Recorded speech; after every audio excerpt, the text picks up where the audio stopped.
we're going to talk a little bit about the book Engaging Theology and why theology is important.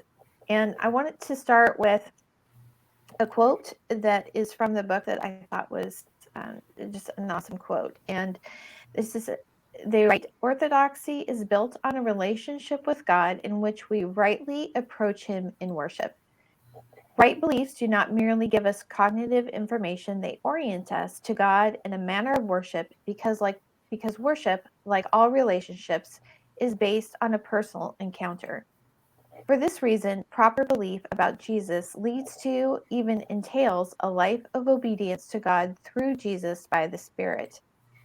In short, orthodoxy cannot be separated from orthopraxy or right action. If someone struggles with obedience to Christ, this demonstrates not only a weak will, but a deficient theology about who God is and how He acts." So that, I think, is kind of like the spirit behind the book, isn't it? It's like we can't, if we don't really know and understand God, we can't. How can we really be in relationship with Him? So, do you guys want to? One of you want to talk a little bit about that? Dr. Hatchett, do you want to start? Yeah, I'll say just a word. That's been a longstanding kind of important theme in Ben's work. I know as well. It surprises sometimes people when they read somebody from the ancient church, like Augustine, for example, and he bitterly kind of warns and criticizes the notion of curiosity. And when we hear that, we think, well, gosh, curiosity is a healthy, good thing. Isn't that what makes a good reader? And it doesn't make you perhaps search for God and so on. But what he meant and what others in the ancient church meant is these are not just abstract ideas, which we kind of, you know, play like a word game or a puzzle and put together.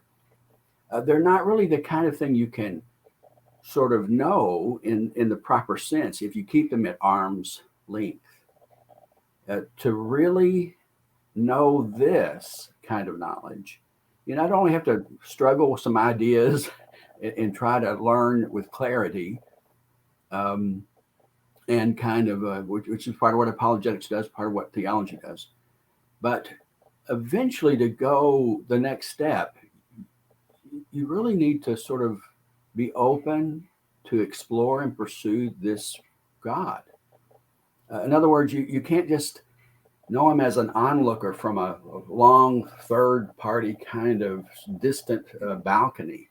Uh, you doctrine's important because when we get things right, we really learn who this God is and we learn how to trust him more.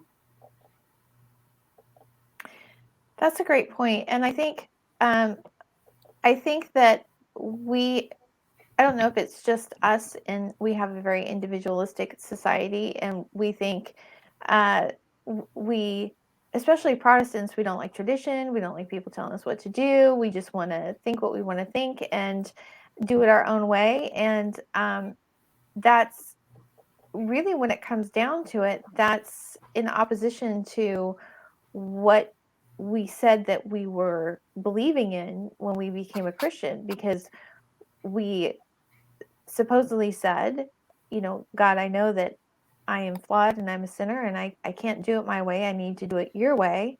And so how can we really be a Christian if we're not willing to do that? If we're not willing to um, submit, what is that? I always forget the reference. Is it James 4:7, or it's submit yourself to God, resist the devil and he will flee?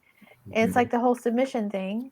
And that includes not only what we do, but it includes our mind. Like, we have to acknowledge that there's that we don't have full understanding, that it's not our little world and entity. It's like we are, we have a creator that we need to get to know.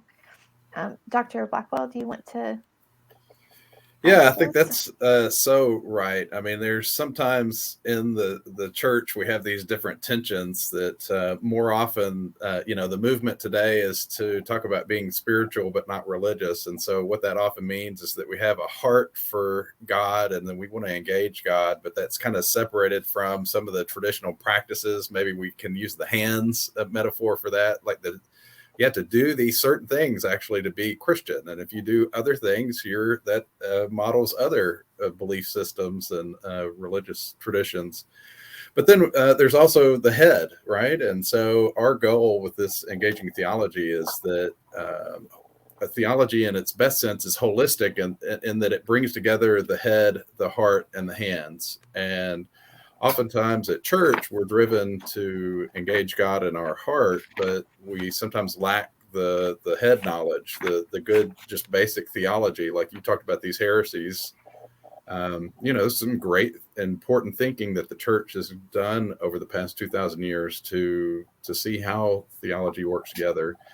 One of the things that's different about this book is that if you read most theology textbooks, or they're almost all focused on the head in the sense of like, here are right beliefs, and these are essential doctrines, right? This is what we mean by orthodoxy. But they almost have no space devoted to what does it look like to actually live this out? Mm-hmm. What spiritual practices should you do if you believe that God is Father, Son, and Holy Spirit? What things would you do with your hands, with your life and ministry and just work if you believe these things? And so our goal here is to kind of right that balance so that it's not just a bunch of head knowledge, but it's the heart and the hands that are brought together in that.